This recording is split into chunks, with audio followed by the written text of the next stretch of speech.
오늘 말씀의 제목은 하늘 나그네들의 공동체입니다. 이걸 좀 더 설명을 하면 하늘나라를 향해 가는 이 땅의 나그네입니다. 나그네들의 공동체. 앞으로 몇 주 동안 저는 우리 교회 공동체는 어떤 공동체인가를 살펴보려고 합니다. 오늘은 첫째로 교회는 하늘 나그네들의 공동체라는 주제로 말씀을 드립니다. 우리가 읽은 말씀과 베드로전서 전체를 통해서 이를 살펴보려고 합니다. 먼저 1절과 2절 말씀을 우리 한번 보겠습니다. 같이 한번 읽겠습니다. 시작. 예수 그리스도의 사도 베드로는 본도, 갈라디아, 갑바도기아, 아시아와 비두니아에 흩어진 나그네, 여기 끝에 보면 흩어진 나그네라는 표현이 나왔어요. 다음에 2절 말씀 또 보겠습니다. 시작. 곧 하나님 아버지의 미리 아심을 따라 성령이 거룩하게 하심으로 순종함과 예수 그리스도의 핏부림을 얻기 위하여 택하심을 받은 자들에게 편지하노니 은혜와 평강이 너희에게 더욱 많을지어다. 지금 이 1절과 2절은 누가 누구에게 편지한다, 또 여러분이 은혜와 평강이 있기를 원합니다, 이렇게 말할 내용인데 굉장히 내용이 길죠. 그래서 이게 지금 이 안에 누가 누구에게 이게 보내는 건지 이런 분들이 분명하지 않습니다. 이걸 간소하게 간추려 보면 먼저 이 말씀은 예수 그리스도의 사도인 베드로가 편지를 보내는 것인데요. 본도, 갈라디아, 갑바도기아, 아시아와 비두니아에 흩어진 나그네들에게 편지한다는 것입니다. 이 지역이 어딘가 하면 이렇습니다. 여러분, 이번에 투르기에서 큰 지진이 났죠. 터키입니다. 옛날 우리가 터키로 아는 지역인데 우리가 지금 현재 지진이 난 지역이 바로 요쪽 지역입니다. 여기 지금 이스라엘, 시리아, 여기 쪽이 터키 지역입니다. 근데 이쪽에서 지금 지진이 났어요. 그래서 시리아하고 터키가 양쪽으로 영향을 지금 받고 있는 것입니다. 그런데 지금 오늘 이 베드로 사도가 지금 편지를 보내고 있는 그 지역의 사람들은 예수님 당시에 이 지역에 살았던 본도, 비두니아, 갈라디아, 소아시아 이런 지역입니다. 아빠도 이런 지역입니다. 근데 지금은 저쪽에 무슬림들이 살고 있지만 이전에는 예수를 믿는 사람들이 곳에 살았죠. 자, 그런데 저런 이 다양한 지역에 흩어져 있는 그 나그네들에게 편지한다고 말씀하고 있어요. 그리고 2절에서는 바로 이 나그네들은 하나님 아버지의 미리 아심을 따라 택하심을 받은 자들이라고 하고 있습니다. 그러니까 이 편지는 베드로가 보낸 것인데 수진이는 저 여러 지역에 흩어진 나그네들이면서 동시에 하나님이 특별히 선택하신 자들이라는 것입니다. 이 세상 가운데 하나님께서 예수 그리스도 안에서 특별히 선택하여 내 백성이다 부르신 사람들이라는 것이죠. 여기서 우리의 눈길을 끄는 것은 흩어진 나그네라는 말입니다. 이 말은 우연히 나온 말이 아니라 베드로전서의 주제를 나타내는 말입니다. 실제로 베드로전서 1장 17절에도 이 말이 나옵니다. 너희가 나그네로 있을 때를 두려움으로 지내라. 이 말씀은 우리가 이 인생 사는 것을 나그네의 삶이라고 보고 그때 하나님을 두려워하는 마음으로 믿음의 길을 가라, 그 말입니다. 또 하나 베드로전서 2장 11절에 보면 사랑하는 자들아 거류민과 나그네 같은 너희를 권하노니 라고 할 때 거류민이라는 것은 남의 영토에 들어와 임시로 사는 사람을 거류민이라고 합니다. 그러니까 거류민과 나그네는 어떤 비슷한 의미가 있죠. 자기 본국이 아니에요. 자기의 본국은 다른 곳에 있어요. 일정한 그 목적이 있어서 잠시 그 지역을 지나가는 사람이라는 것이죠. 그래서 후에 제가 더 말씀 설명드리겠지만 이 흩어진 나그네라는 말은 이 편지를 받는 이분들이 누구인지를 나타내는 말이면서 더 나아가 이 땅 위에 있는 그리스도인의 정체성을 나타내는 표현입니다. 베드로전서를 전체적으로 보면 여러 지역에 흩어진 나그네로서 고난과 시련을 당하고 있는 성도들을 향해서 베드로 사도가 인내와 소망을 가지라고 권면하는 내용입니다. 자, 다시 3절부터 5절까지 말씀을 한번 이렇게 읽어보겠습니다. 시작. 우리 주 예수 그리스도의 아버지 하나님을 찬송하리로다. 그의 많으신 긍휼대로 예수 그리스도를 죽은 자 가운데서 부활하게 하심으로 말미암아 우리를 거룩하게 하사 산 소망이 있게 하시며, 여기서 포인트가 있습니다.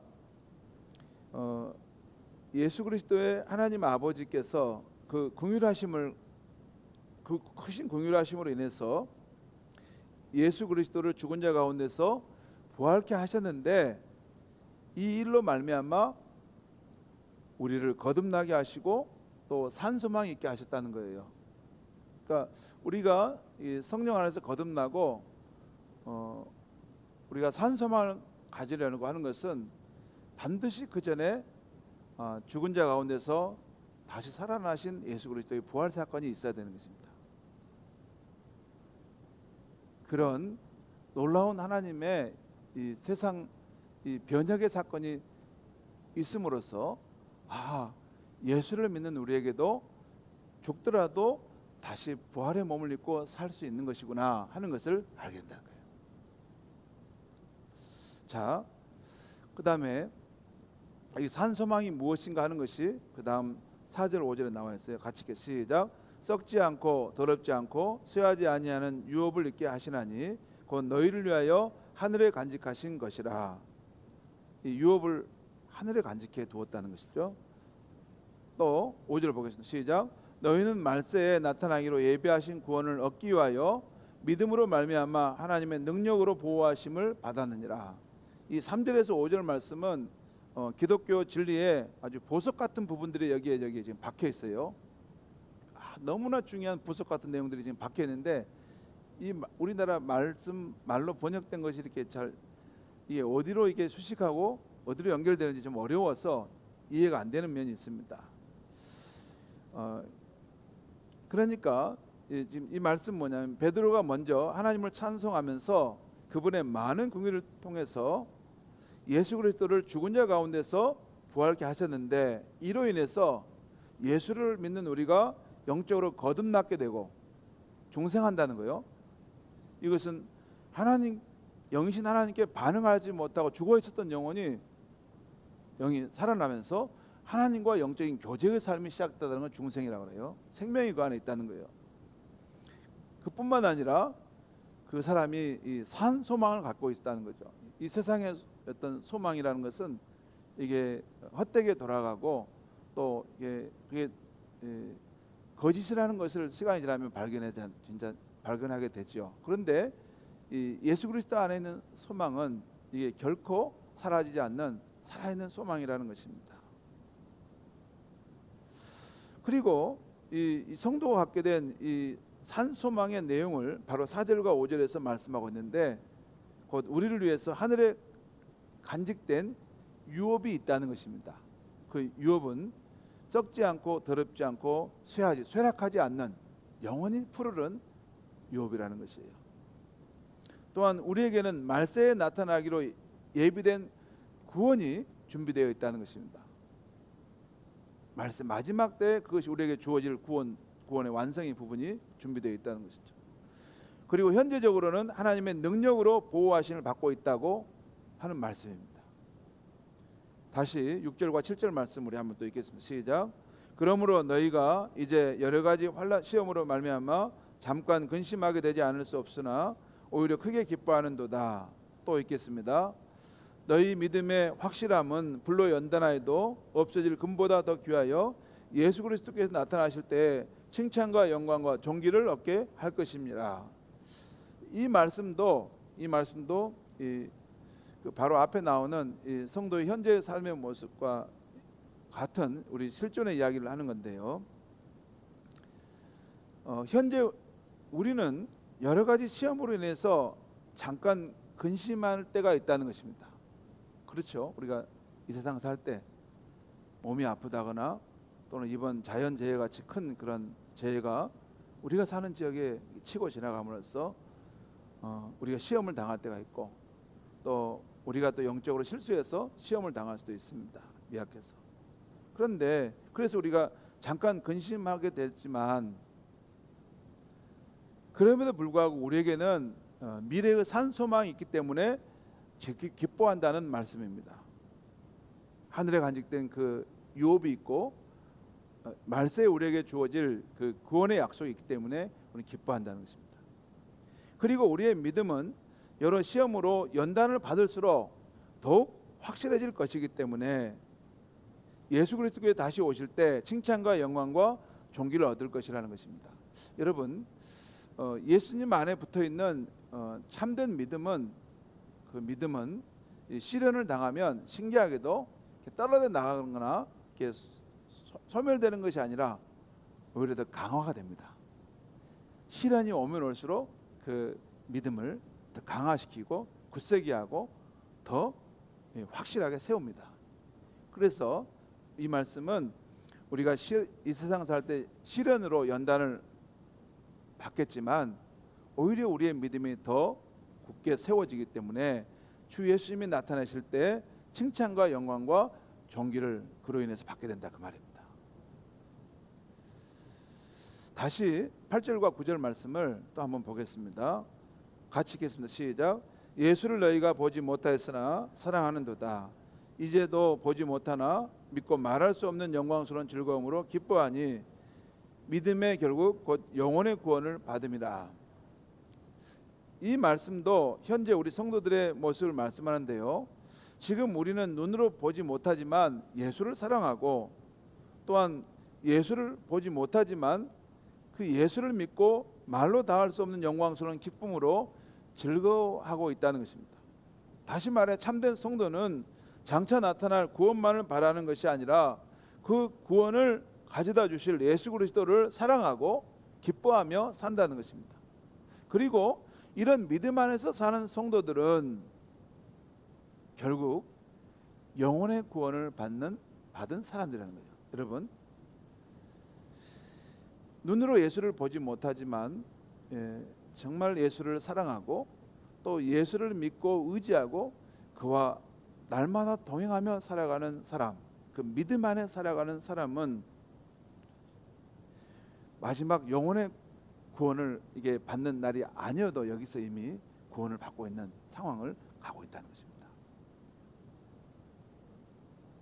그 특성을 갖고 있다는 거죠. 영혼의 구원을 여기서부터 받고 있다는 것입니다. 자, 지금까지 설명한 베드로전서 1장 1절에서 9절까지 말씀을 그림으로 표현해 봤습니다. 그림으로 표현하면 이렇습니다. 보겠습니다. 여기 보면 이 시간에, 여기 지금 시간의 창조 이게 종말로 가는데 시간의 과거, 현재, 미래입니다. 오늘 이 베드로전서 1장 말씀을 제가 정리한 건데요. 먼저 이 과거는 우리 시간의 과거는 우리가 태어나기 전부터 하나님이 미리 아심을 따라 저와 여러분을 선택해 주셨다는 것이에요. 예. 그리고 때가 됐을 때 복음의 말씀을 듣게 하시고 그 믿을 수 있도록 도와주셔서 우리 영혼이 거듭나게 하셨다는 거죠. 하나님과 영적인 관계를 맺는 그런 생명이 우리 안에 시작되게 하셨다는 거죠. 그리고 또한 우리가 이 세상에 살지만 장차 예수 그리스도께 나타나실 때 우리에게 줄 유업에 대한 소망을 우리가 알게 하시고 그 소망을 부여잡고 살게 하신다는 거예요. 이게 과거입니다. 그 다음에 이 현재는 뭐냐면, 우리가 살아가는 현재는 우리를 위해서 하나님이 하늘의 유업을 간직하고 계시다는 거예요. 유업이라는 것은 이스라엘 백성들이 광야를 지나 하나님의 약속의 땅 가나안에 들어갈 때 거기서 보면 각 지파별로, 각 가정별로 기업을 주기로 돼 있어요. 이 그 할당목, 이 지파는 여기 살고 이 가정은 이 땅을 차지하고 사십시오라고 하는 것, 그걸 기업이라고 하고 또 유업이라고 하는 것입니다. 그러니까 우리가 하나님의 자녀가 되어 이게 살아갈 때 나중에 하나님 나라에 들어가게 되면 우리가 받을 그 유업을 있는데, 이 현재 하나님이 그것을 하늘에 간수하고 있다는 것입니다. 간직한다는 것은 어떤 물건을 잘 간수한다는 말이에요. 그러니까 저와 여러분이 받을 유업을 하나님께서 하늘에서 지금 간수해 두고 있다는 것입니다. 그 말입니다. 정확하게. 그 현재 우리 상황이고, 아직 우리 커튼에 정확하게 약간 가려져 있기 때문에 다 보이지 않아요. 그런데 그것이 우리가 받을 유업의 그런 내용이라는 거죠. 그 다음 미래는 예수 그리스도께서 나타나실 때, 그때 이 영광 중에 이 땅에 임하시게 되면 하늘의 유업을 우리가 받게 되고, 우리 구원이 완성되고 새 하늘과 새 땅에서 삶이 시작된다는 것입니다. 그리고 요 두 번째 중간에 있는 걸 설명하면, 이 예수님의 십자가 사건과 부활 사건이 시작되면서 있음으로써 하나님 나라가 이렇게 시작됩니다. 그리고 예수님의 재림과 종말이 일어나게 되면 이때는 이제 하나님 나라가 완성이 됩니다. 이때는 여러분, 2000년 전에 골고다 언덕에서 우리 인류를 위한 예수님의 십자가의 죽음과 부활의 사건이 있었습니다. 근데 그 사건은 인류에게 하나님 나라의 문을 여시는 사건이었어요. 이제는 누구든지 예수님의 십자가의 죽음과 부활 사건을 자신을 위한 것으로 믿고 받아들이면 그 사람도 영적으로 거듭나게 되고 하나님 나라 백성이 되는 것입니다. 이건 성경의 약속입니다. 그러나 하나님 나라의 완성은 좀 더 기다려지고 있고, 예수 그리스도께서 영광의 몸을 입고 이 역사 속에 다시 나타날 때까지는 아직 기다려지고 있고, 그때가 돼야 그 성취가 이루어진다는 것이죠. 자, 중요한 것은 여기서 문제는 우리입니다. 여기 다시 이걸 띄워주세요. 여기 보면 중요한 건 여기입니다. 현재가 우리의 사는 모습이에요. 과거는 이랬고 미래는 이런데, 현재가 우리가 어떤 삶의 모습이냐면 하늘 나그네의 삶인데, 어떠냐면 우리가 이 세상 살 때 여러 시련 가운데 잠시 근심하는 일들을 계속 겪게 된다는 거예요. 그렇지만 우리는 결코 망하지 않는데, 왜냐하면 하나님의 능력으로 보호하신 가운데 있다는 것이에요. 그리고 여기서 우리가 눈으로 예수를 보지 못하나 예수를 인격적으로 사랑하고, 또한 예수를 믿고 그를 즐거워하는 삶을 산다는 것이에요. 그리고 이렇게 이 믿음 안에서 예수님과 함께 이렇게 늘 살아갈 때 우리는 영혼의 구원을 받는 그 특성을 가진 믿음의 사람이 되어 있다는 것이죠.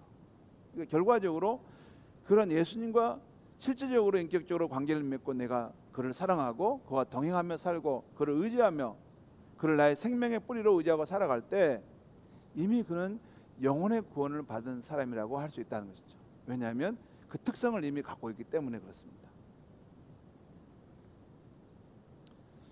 성도 여러분,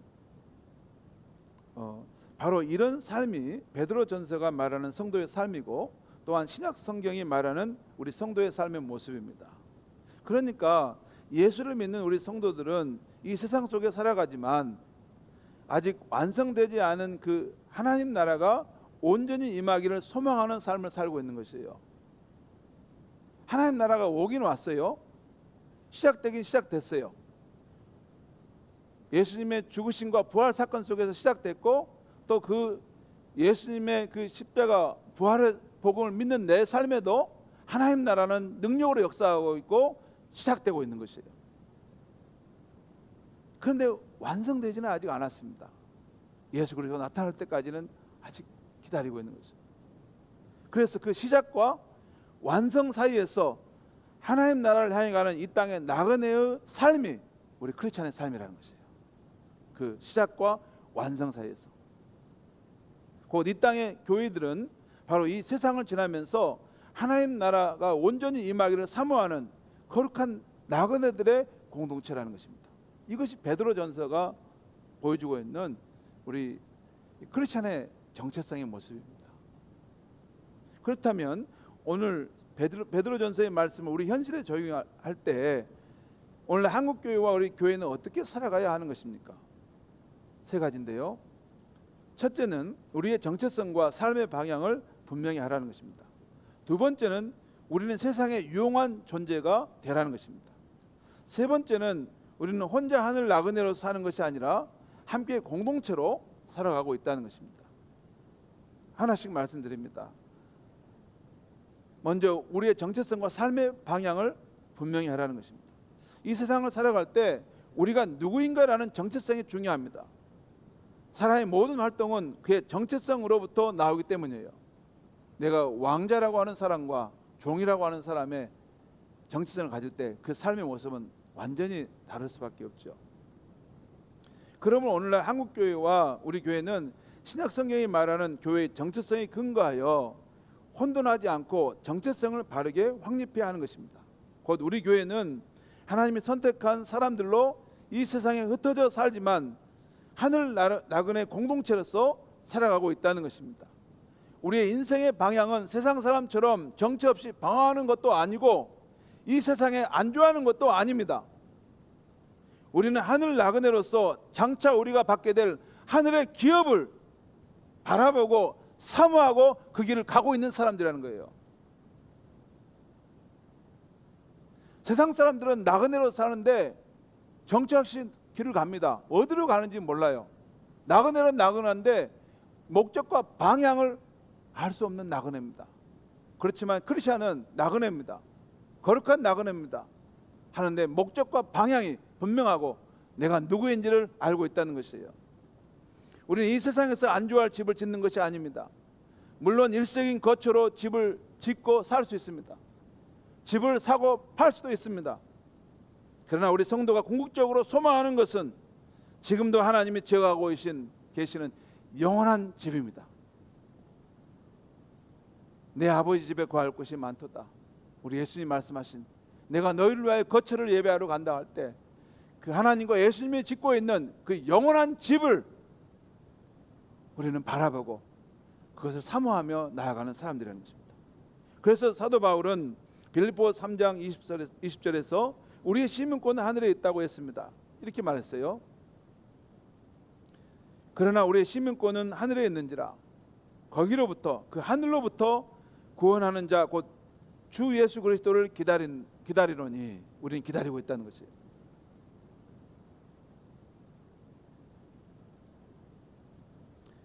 (21절을) 보면 그는 예수 그리스도는 만물을 자기에게 복종하게 하실 수 있는 자의 역사로 우리의 낮은 몸을 자기 영광의 몸의 형체와 같이 변하게 하시리라.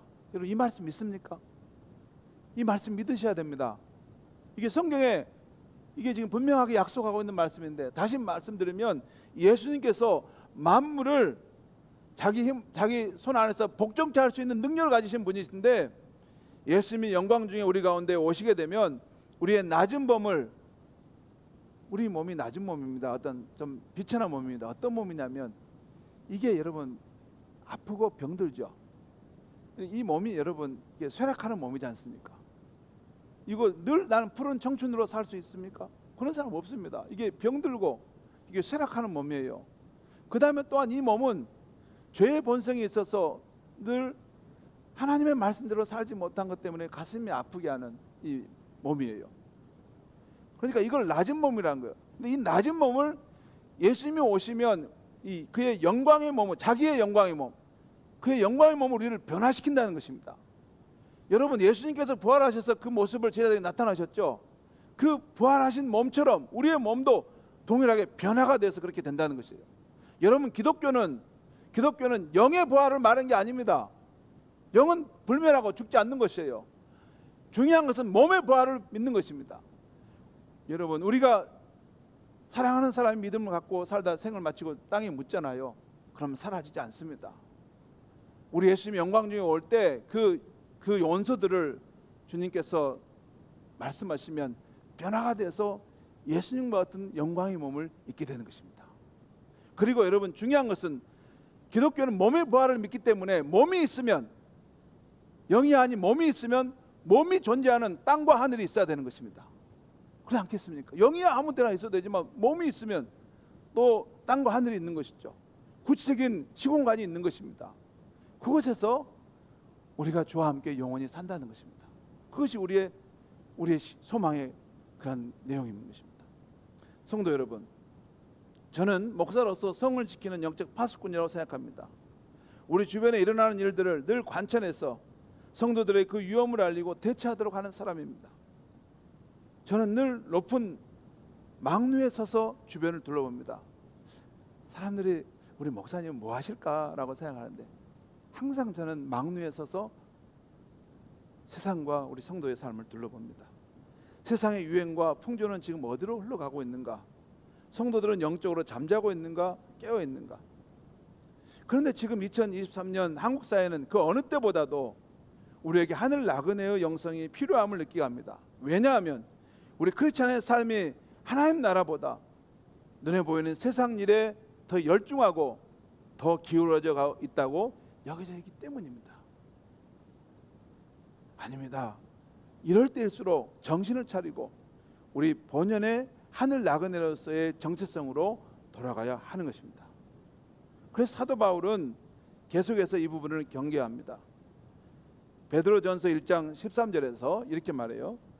그러므로 너희 마음의 허리를 동이고 근신하여 예수 그리스도께서 나타나실 때에 너희 가지다 주실 은혜를 온전히 사모할지어다, 바랄지어다. 정신을 차리고 깨어 있으라는 것입니다. 그리고 예수 그리스도 나타나실 때 주실 그 은혜를 사모하고 기다리라는 것입니다. 뿐만 아니라 또한 베드로전서 4장 7절에 만물의 마지막에 가까웠으니 그러므로 너희는 정신을 차리고 근신하여 기도하라고 말씀하고 있습니다. 성도 여러분, 이런 말씀을 통해 우리가 세상 일에 너무 열중하고 있는 일이 무엇인지를 꼭 확인하셔야 됩니다. 그리고 하늘 나그네의 영성을 회복하는 우리가 되어야 할 줄 믿습니다. 첫 번째는 우리의 정체성과 삶의 방향을 분명히 하라는 것이고, 두 번째는 세상에 유용한 존재가 되라는 것입니다.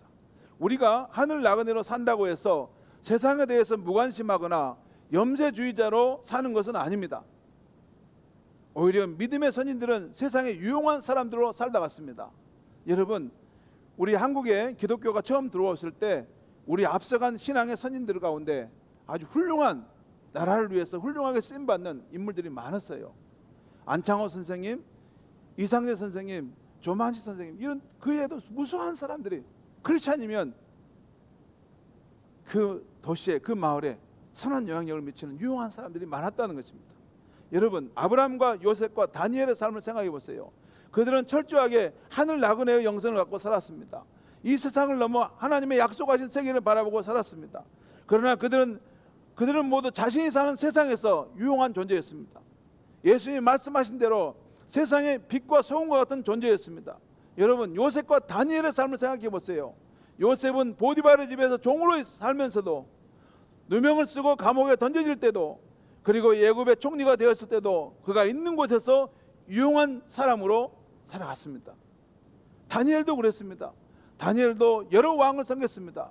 다니엘이 그 고국을 떠나서 이방 나라 땅에 살았습니다. 평생을 거기서 살다가 죽었어요. 그럼에도 불구하고 그는 그가 섬기는 모든 이방 나라 왕 앞에 유용한 존재였습니다. 어떻게 그렇게 될 수 있었습니까? 베드로전서에 보면 그 답이 나와 있는데, 베드로전서 2장에 보면 성도들이 이방인 가운데 행실을 선하게 가지라고 말씀하면서 이런 말씀이 나와요. 계속해서 너희는 하나님의 영광을 위해서, 너희는 하나님을 두려워함으로, 너희는 하나님을 생각함으로 그 가운데서 선한 삶을 살아라 라고 말씀하고 있다는 것입니다. 그렇습니다. 우리는 세상에 살 때 누구를 만나든지 그 사람을 보고 그를 섬기는 것이 아닙니다. 오히려 하나님을 생각하고 그 사람을 대하고 그 사람을 섬기는 것입니다. 또한 베드로 사도는 하늘 나그네로 사는 우리들을 이방인들이 모함할 때에도 우리는 선하게 살아야 한다는 말씀을 계속해서 하고 있어요. 베드로전서 2장 12절에 너희가 이방인 중에서 행실을 선하게 가져 너희에게 악행한다고 비방하는 자들로 하여금 너희 선한 일을 보고 오시는 날에 하나님께 영광을 돌리게 하라. 또한 베드로전서 2장 20절에도 선을 행함으로 고난을 받고 참으면 이는 하나님 앞에서 아름다우니라. 또한 베드로전서 3장 16절의 말씀입니다. 선한 양심을 가지라. 이는 그리스도 안에 있는 너희의 선행을 욕하는 자들로 그 비방하는 일에 부끄러움을 당하게 하려 함이라. 성도 여러분, 우리가 하늘 나그네로서 하나님 앞에 정직하게 바르게 살려 할 때 세상이 우리를 비방할 수 있습니다. 그래도 우리는 하나님을 두려워하는 마음으로 마땅히 가야 할 진리와 사랑의 길을 가야 하는 것입니다. 그럴 때 결국 세상은 우리가 유용한 사람이었다는 것을 알게 될 것이고 하나님께 영광을 돌리게 될 것입니다. 세 번째는 우리의 정체성과 삶의 방향을 바르게 정립하고 세상에 유용한 존재로 살아가고, 또한 세 번째는 혼자 하늘 나그네로 사는 것이 아니라 함께 공동체로 살아가는 사람들이라는 것입니다. 우리가 진정으로 하늘 나그네로 살아갈 때 이 세상은 우리를 칭찬하고 격려하지만 않습니다. 때로는 우리에게 시험을 주는 상황이 찾아옵니다. 그럴 때 이상히 여기지 말고 오히려 우리가 그리스도의 고난에 참여하고 있는 것으로 기뻐하라고 베드로 사도는 말합니다. 그리고 그러할 때 영광의 영, 하나님의 영이 우리 가운데 임하게 될 것이다, 우리를 위로할 것이다 라고 말씀하고 있어요.